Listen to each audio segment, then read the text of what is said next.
with sport, and Josh, it's been a long time between centuries for Tim Payne. Alice, the last time he hit a Sheffield Shield ton, John Howard was our Prime Minister. Feels like a lifetime ago. Even the iPhone wasn't invented. A landmark day as the Aussie skipper wrestles back momentum against WA. The highlights ahead. Also tonight, Scotty stars as Bathurst spins into action. There he is, starring at this is a crazy crash.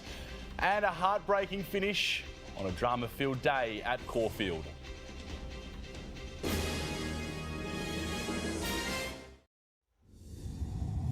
Aussie skipper Tim Payne has broken his Sheffield Shield drought with a fighting century to turn Tasmania's hopes around.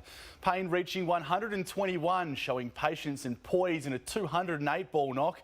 In reply, WA reached stumps 88 runs ahead. Shaun Marsh leading the way after a nightmare start to the second innings. 13 years after his maiden first-class ton. There go bowls. Cut. Yes. And there it is. It's through the field, down to the boundary for 4.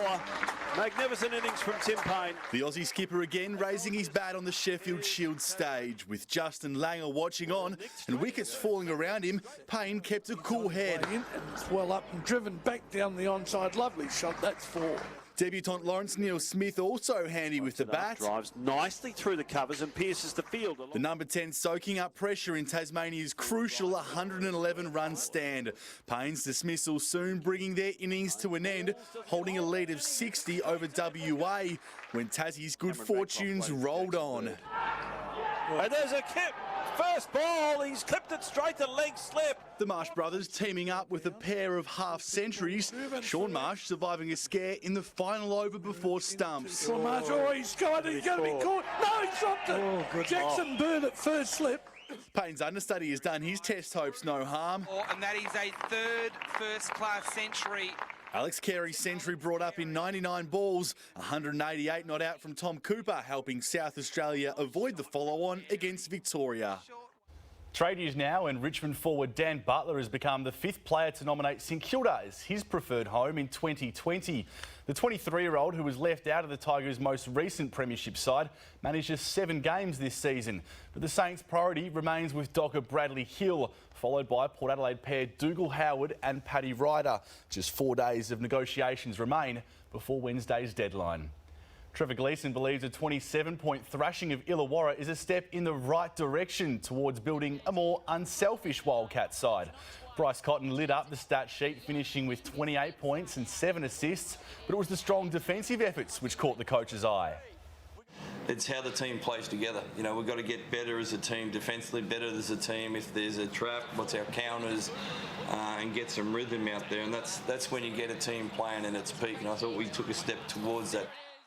The Wildcats have another home clash against Cairns on Friday night.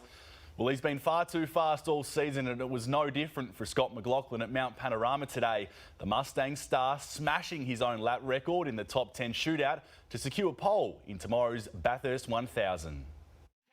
It's hard to steal the headlines from the top 10 shootout, but the support categories did their best. This blows the race wide apart. The Super Utes always rough and ready, but the biggest smash of the day came in the Toyota Series. Oh, big one.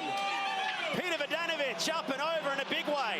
18-year-old Peter Vodanovic sent into a terrifying death roll at over 200 kilometres an hour. And the Kiwi takes a wild ride through the chase.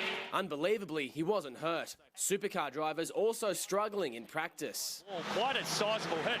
Bathurst legend Craig Lowndes was hands-on in the 888 garage, but he was only a spectator when the 10 fastest qualifiers hit the mountain for a hot lap, hopeful of securing pole. This is the Armour All Top 10 Shootout.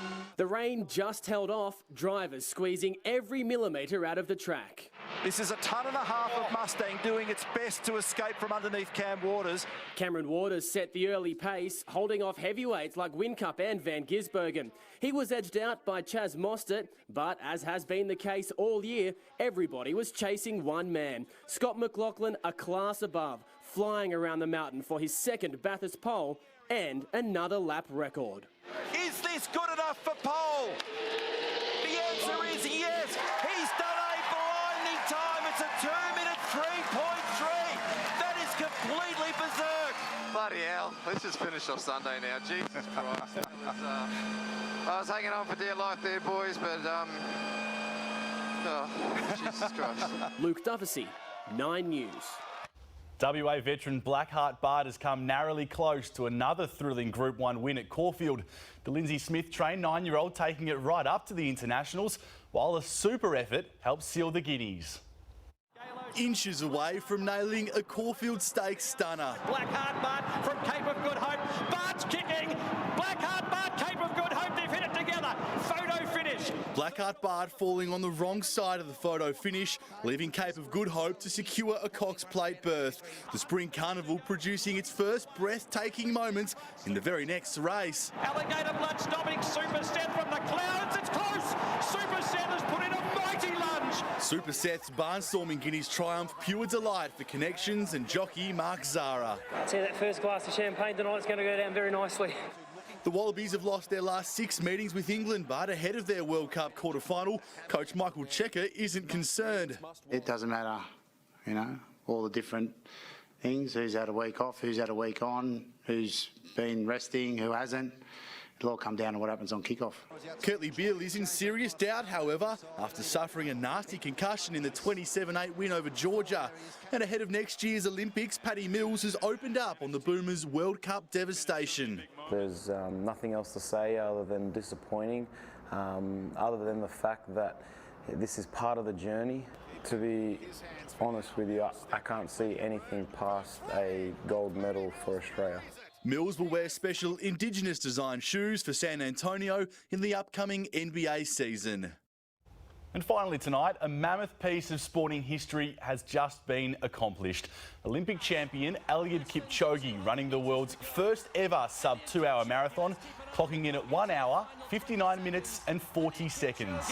The first man to run a marathon in under 2 hours. One final lung-busting stride for Kipchoge. One giant leap for human endeavour. Incredible effort. The Kenyan was supported by a team of 41 pacemakers, smashing his previous world record by almost 2 minutes. So I've crunched the numbers, Alice. It's equivalent to running 100 metres in 17 seconds, but 422 times. Oh my gosh. How fast can you run 100 metres? I think he almost at the same time that he finished that marathon, I reckon. Inspired me to get up for a run tomorrow, that's for sure. I would be about the same. Thanks, Josh. Racegoers trade blows in a punch-up at Ascot Racecourse.